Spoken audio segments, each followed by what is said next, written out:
I'm Debra Lee Baldwin, author of 3 books about succulents. In this video, I'll share tips on how to make potted succulents look less like a jumble and more like a garden. And you are with me in my side yard. You can see it's where I keep a lot of my container garden, one plant to a pot succulents. Now, I'm also holding a cactus, and I'm wondering where to put that. I'm thinking, okay, let's keep certain design principles in mind when it comes to grouping containers. I know you probably have a ton of container succulents as well. they tend to multiply on their own. They tend to reproduce, and before you know it, you've got a mishmash. You've got too many. And I'm looking at this cactus pot. You know, where might that look good? Well, there's certain things you evaluate when you look at a pot. You look at the texture, the color, the type of plant, and where you're going to be able to see it and enjoy it, and where it'll look good with the other pots in your collection. So when I look down here, I see I have some cactus down here and along the top of the wall, and here's a barrel cactus over here. You know, so there's a lot of cactus. So this cactus is going to work wherever I put it because it's going to repeat other plants that are similar near it. And look at this. With that texture on that pot, I want to be able to walk through this area without getting scratched or bitten by an agave or a cactus. Enjoy what I see when I'm walking through here, and also easily access the plants when I want to tend them or evaluate what they might need or where I might put them elsewhere in the garden. Side yards are often quite good for this because they get a good amount of light during the day depending on their orientation. This one is pretty much full sun on this side, and it goes into deep shade down here where I have succulents that really don't like any sun at all, like this little Haworthia, which needs water. Another good thing is when I fill my fountain, I go through here with a hose, and I just am in the habit of watering the plants as I move through. They're not on any kind of irrigation system, but the good thing about hand watering is that you can evaluate each plant as you water it. So there are 3 principles to keep in mind when you are thinking about where you're going to keep your potted succulent collection.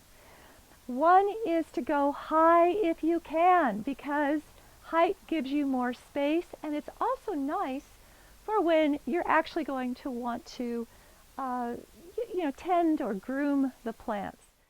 I also don't like putting container gardens right on the ground because that tends to plug the drain holes. Yeah, you know, when you get when the ground underneath them gets wet, it can get kind of muddy and it can clog the holes. Also, insects will more likely creep up into the soil if it's actually sitting on ground. So if you possibly can, elevate your plants. Now here I just have a board atop blocks on hardscape, so I don't have that concern here. Another reason why you don't want to put pots on just on bare dirt is when it rains, the rain splashes dirt onto the side of the pot, and it has to be cleaned off or it just looks, you know, messy and untidy. So another thing you want to do, and I'm going to be showing you examples of this in other gardens, is to create a display that is high and very pleasing to the eye, and it really looks like a garden. Group like with like. For example, here is some talavera. We're close to Mexico, here in San Diego. And so I collect talavera. It's very colorful, it's very pretty, and it goes with just about everything, but of course the pot makes a heck of a statement. The pot is saying, look at me. So it can kind of overshadow what's in it, but when you group like with like, you get really interesting repetitions and the phenomenon of what I call the bouncing eye. The eye goes back and forth, and it's very pleasing. Repetitions are always pleasing. When you have a wall, it's nice to put trailing plants. They work really well on it. All right, let's go see some other displays of container gardens that are in themselves wonderful gardens. Nurseries often have great displays. California Cactus Center in Pasadena uses stair-stepped shelves to showcase Ariocarpus and other cacti. Indoor shelves get natural light from an east-facing window. Pat Roach takes her pots to a sink to water them and lets them drain before replacing them. Amy Van Loo placed an orange plant or pot on each wrought iron shelf to lend color and continuity. Shelves attached to Susan Harding's patio wall let her display potted plants without using any more of her limited floor space. An old wood ladder with pots of succulents serves as a whimsical garden focal point. John Yeomans can move his Sempervivum collection as a unit. He put 1.5-inch screws in the steps of a stepladder. They hold pots in place because they stick up enough to go through the drain holes. Atop a picnic table in Jeannie Meadows' potting area, stacked benches hold succulents in and alongside terracotta pots. Gary Vincent built a greenhouse and display shelves for wife Wanda Mallon's collectible succulents in art pots. Repetitions here include the type of succulent, mostly cacti, and a limited palette of glazes. One simple, effective way to unify any collection is to use the same top dressing. Patrick Anderson repeated the bright orange of aloe blooms with orange pots that contain a variety of succulents. White glazed pots on a stone table are elegant and understated. Pebble top dressing adds continuity. I shot this summer display of succulents in bright blue pots at the Denver Botanic Gardens.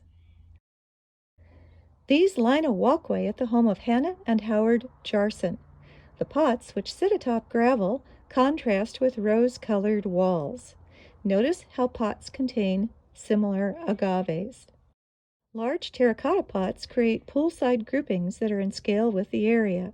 Each is elevated on pot feet to avoid staining hardscape.